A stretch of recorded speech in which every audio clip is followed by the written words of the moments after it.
సీతారామపురం అనే గ్రామంలో సత్యం అనే ఒక పశువుల వ్యాపారి ఉండేవాడు. ఊరిలో సత్యం అంటే అందరికీ ఎంతో నమ్మకము. పశువుల గురించి సత్యానికి మంచి అవగాహన ఉండేది. ఊరిలో ఎవరు పశువులు కొనాలన్నా, అమ్మాలన్నా సత్యాన్నే ఆశ్రయించేవారు. అలా పశువులను అమ్మిబెట్టినందుకు అతనికి కొంత ధనం ఇచ్చేవారు. ఒకసారి ఆ ఊర్లో మోతుబారి రైతు ధర్మయ్య యొక్క కూతురికి పెళ్లి నిశ్చయమైంది. సమయానికి డబ్బులు అందకపోవటంతో ధర్మయ్య తన దగ్గరున్న పాడిగేదెలు అమ్మాలి అనుకున్నాడు. అతడు పాడిగేదెలు అమ్మటానికి సత్యం యొక్క సహాయాన్ని కోరాడు. ఆ పాడిగేదెలను సత్యము సంతకు తోలుకెళ్ళాడు. 15 గేదెలు అమ్ముడయ్యాయి.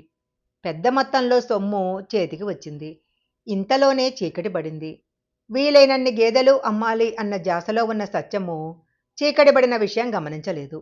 చీకటి పడితే అచ్యుతాపురంలో దొంగల బెడద చాలా ఎక్కువగా ఉంటుంది. గేదెలు అమ్మిన డబ్బులు ధర్మయ్యకు భద్రంగా చేర్చాలని ఒక ఉపాయం ఆలోచించాడు. డబ్బులు తీసుకొని వస్తున్నప్పుడు దారి మధ్యలో కొంతమంది బందిపోట్లు సత్యాన్ని అడ్డుకున్నారు.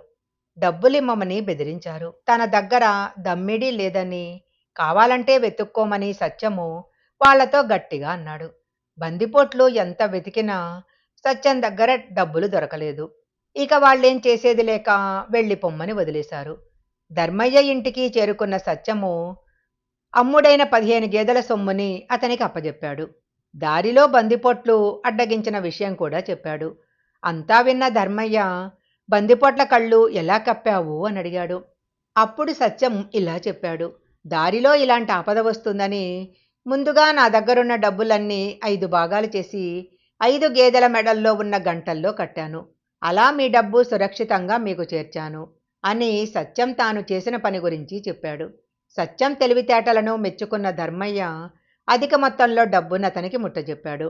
ఈ కథ గనక మీకు నచ్చినట్లయితే లైక్ చేయండి, షేర్ చేయండి. ఇలాంటి మరిన్ని కథల కోసం మా ఛానల్ సబ్స్క్రైబ్ చేసుకోండి. పక్కనే ఉన్న బెల్ ఐకాన్ యాక్టివేషన్ చేసుకుంటే మేము పెట్టే వీడియోలన్నీ కూడా మీకు ముందుగానే నోటిఫికేషన్గా వస్తాయి. మరొక మంచి వీడియోతో మళ్ళీ కలుసుకుందాం.